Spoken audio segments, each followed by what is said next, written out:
Assalamualaikum warahmatullahi wabarakatuh.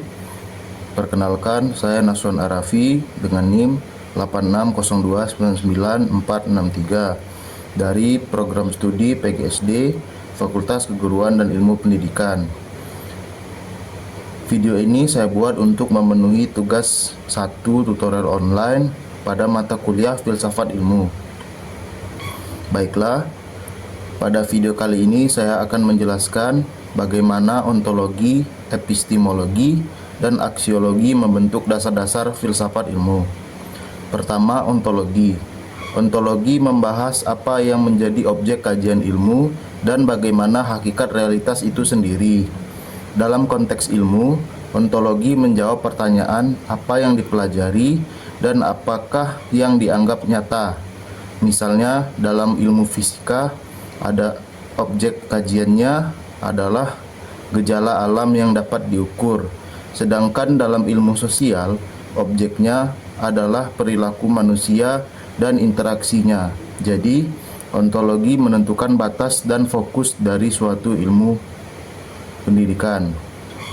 Kedua, epistemologi. Epistemologi berkaitan dengan bagaimana ilmu diperoleh. Ini mencakup metode, sumber pengetahuan, serta cara menguji kebenaran.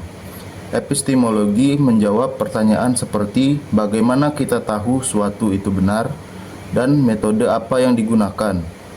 Dalam ilmu pengetahuan, metode ilmiah seperti observasi, eksperimen, dan analisis digunakan untuk menghasilkan pengetahuan yang dapat diuji dan dipertanggungjawabkan. Dengan kata lain, epistemologi memastikan bahwa pengetahuan yang dihasilkan itu valid dan dapat dipercaya. Ketiga adalah aksiologi. Aksiologi membahas tentang nilai, etika, dan tujuan dari ilmu. Ilmu tidak hanya berhenti pada pengetahuan, tetapi juga harus mempertimbangkan bagaimana pengetahuan itu digunakan. Aksiologi menjawab pertanyaan untuk apa ilmu digunakan, dan apakah penggunaannya baik atau justru merugikan.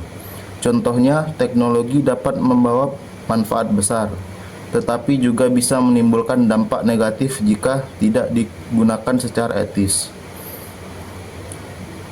Kaitan antara ketiganya adalah ontologi, epistemologi, dan aksiologi saling melengkapi sebagai fondasi filsafat ilmu.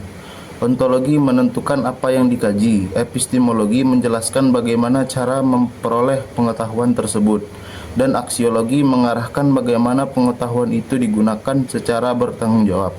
Tanpa salah satu dari ketiganya, ilmu tidak akan utuh, bisa tidak jelas objeknya, tidak valid metodenya, atau tidak bijak penggunaannya.